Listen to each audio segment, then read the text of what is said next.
Hello বন্ধুরা, আশা করি সকলে ভালো আছেন। আজকে আমি নিরামিষ রান্নার একটা রেসিপি নিয়ে এসে হাজির হয়েছি, শোলা কচুর রেসিপি।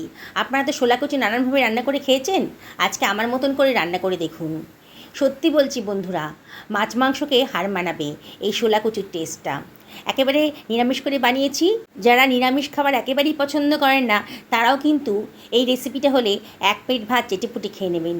দেখুন বন্ধুরা, বানানোটা কত সোজা। চলুন তাহলে রান্নার দিকে এগোনো যাক। আমি একটা শোলা কচু নিয়ে নিয়েছি।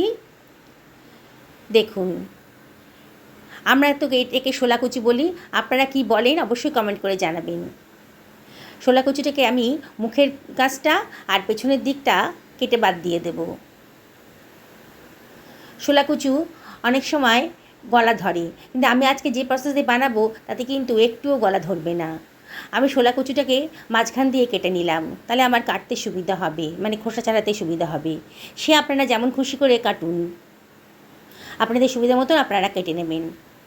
আমি আবারও এটাকে 4 ভাগে ভাগ করে নিলাম, নিয়ে খোসাটাকে ছুরি দিয়ে কেটে বাদ দিয়ে দিচ্ছি। বন্ধুরা, রেসিপিটা বানানো একেবারেই সোজা। আপনারা শেষ পর্যন্ত ভিডিওটা দেখুন, আশা করি আপনাদের ভীষণই ভালো লাগবে। আর এর টেস্টটা সত্যি বলছি বন্ধুরা, একেবারে অসাধারণ।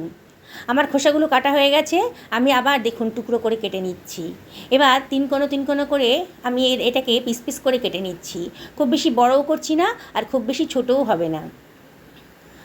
শোলা কচু তো আপনারা নানানভাবে রান্না করে খেয়েছেন, আমি একেবারে সিম্পল উপায়ে একেবারে ঘরোয়া মশলা দিয়ে রান্না করব। দেখুন, সমস্ত শোলা কচুটাকে এটা কাটা হয়ে গেছে। আমি পুরোটা নিলাম না, এটা সরিয়ে রাখলাম। এটা আমি বেটে খাবো, নারকেল দিয়ে বেটে খাবো। এবার বাকি যে পোর্শনটা নিয়েছি সেটাকে আমি জল দিয়ে ভালো করে একটু ধুয়ে নিচ্ছি।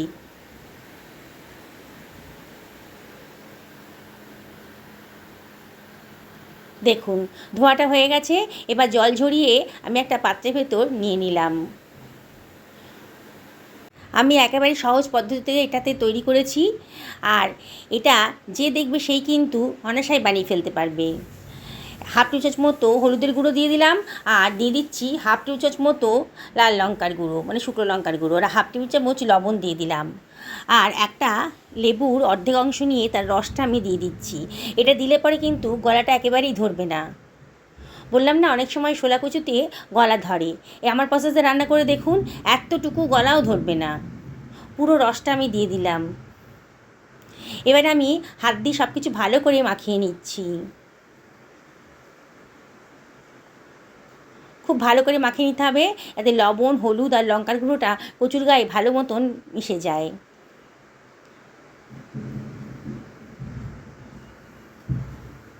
দেখুন বন্ধুরা, খুব ভালো করে মাখানো হয়ে গেছে। এবার এটাকে আমি সরিয়ে রাখছি। একটা মিক্সার গ্রাইন্ডার নিয়ে নিয়েছি, হাফ বাটি মতন নারকেল কোড়া এর ভেতর দিয়ে দিলাম। নারকেলটা আগে থেকে কুড়িয়ে রেখেছিলাম, আর 2 চামচ মতো জল এর ভেতর দিয়ে দিচ্ছি। এটাকে গ্রাইন্ড করে নেব। দেখুন, গ্রাইন্ড করা হয়ে গেছে। আবারও 2 চামচ মতো জল এর ভেতর দিয়ে দিলাম।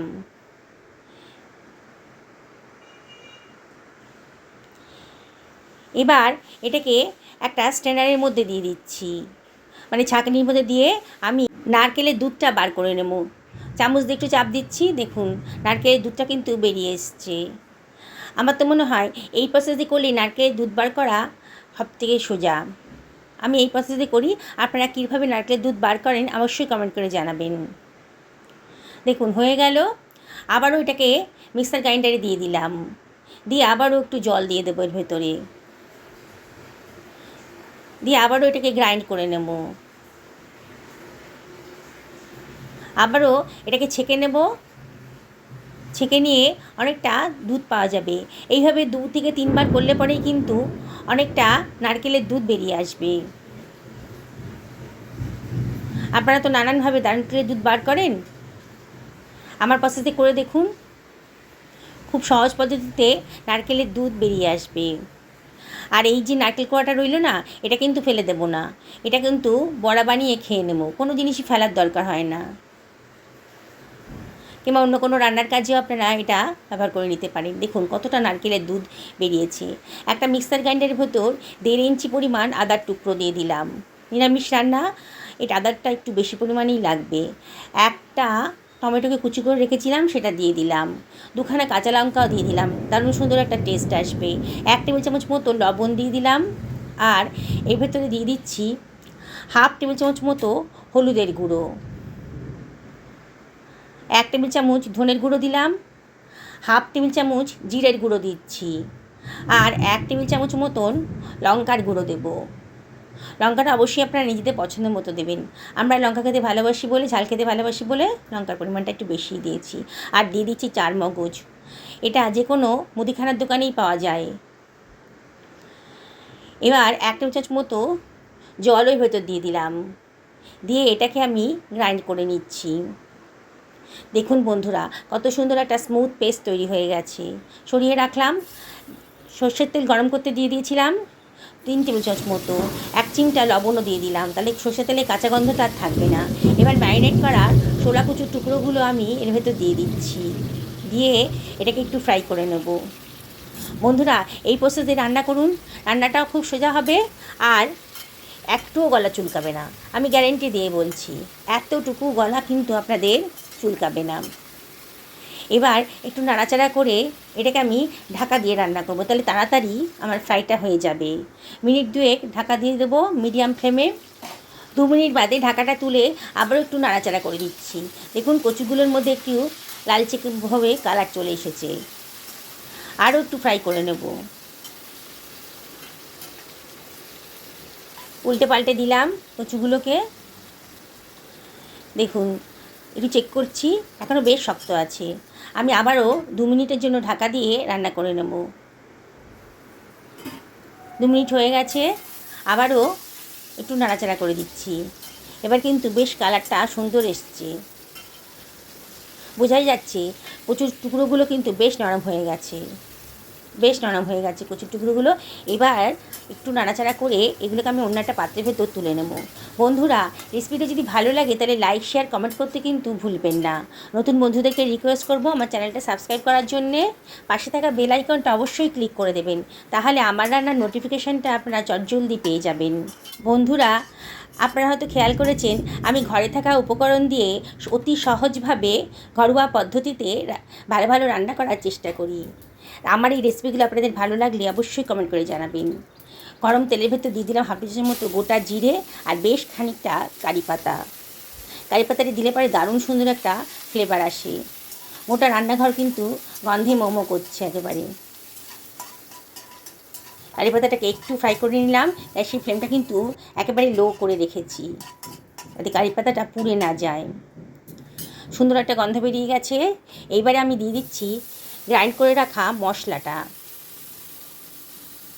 এবার গ্রাইন্ডারটা ধুয়ে একটুখানি জলও দিয়ে দিলাম, দিয়ে সব কিছু ভালো করে মিশিয়ে নিচ্ছি।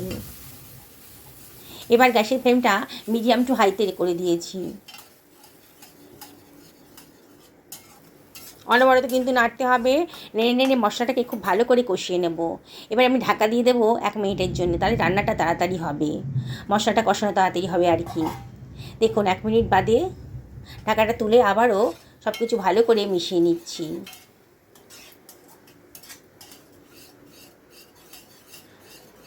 আগেই বলেছি বন্ধুরা, যত ভালো করে মশলাটা কষাবেন ততই কিন্তু রান্নার টেস্টটা বেশি ভালো আসবে।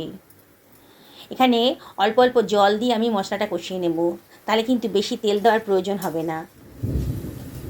দেখুন আমি অল্প জল দিয়ে দিলাম, দিয়ে আবারও মশলাটাকে খুব ভালো করে কষিয়ে নিচ্ছি। এইভাবে রান্না করবেন, তাহলে অল্প তেলেই কিন্তু অনেক সুন্দর সুন্দর স্বাদের রেসিপি আপনি বানাই ফেলতে পারবেন। অল্প অল্প জল দিয়ে রান্নাটা কষাবেন। এবার 1 টেবিল চামচ মতো তেঁতুল গোলা আমি দিয়ে দিলাম, তাহলে কিন্তু একেবারেই গলা চুলকাবে না। অনেক সময় কচু রান্না করলে কিন্তু গলা চুলকায়, এতে রান্নার দোষ না, এতে কচুটারই কোয়ালিটির দোষ হয়। তাই এইভাবে যদি রান্না করেন, যে কোয়ালিটিরই আসুক না কেন কচু, আপনার কিন্তু একটুও গলা চুলকাবে না। 1/2 টেবিল চামচ মতন চিনি দিয়ে দিলাম, চিনিটা অপশনাল, তবে দিলে পরে কিন্তু রান্নার টেস্টটা অনেক ভালো আসবে।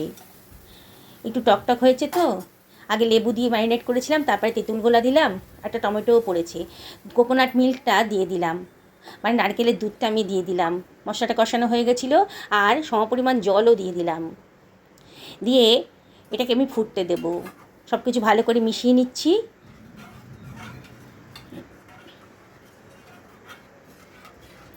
গ্যাসের ফ্লেমটা হাইতেই রেখেছি। ঝোলটা ফুটে উঠেছে যখন, তখন ভেজে রাখা শোলা কচুর টুকরোগুলো এর ভেতর দিয়ে দিলাম।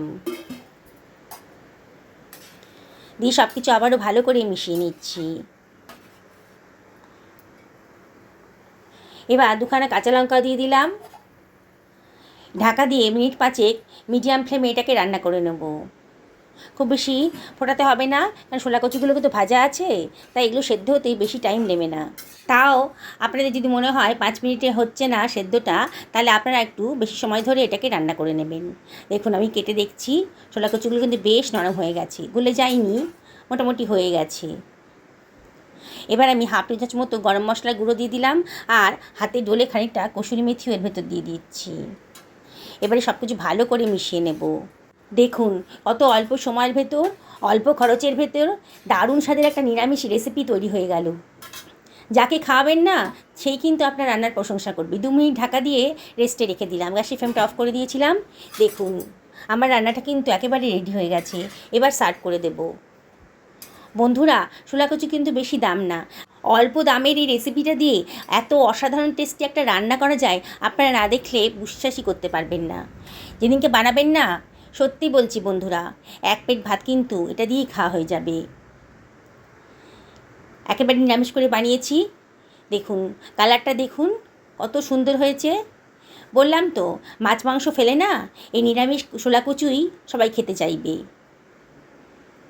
একদিন অবশ্যই আমার মতো করে বানাবেন, আর যেদিনকে বানাবেন না সেদিনকে আমাকে কমেন্ট করে জানাবেন যে আপনাদের কীরকম লাগলো। দেখুন কত সুন্দর দেখতে লাগছে। আমি তো গরম ভাতের সাথে এটা খাবো। কি আপনাদের বানাতে ইচ্ছে করছে তো?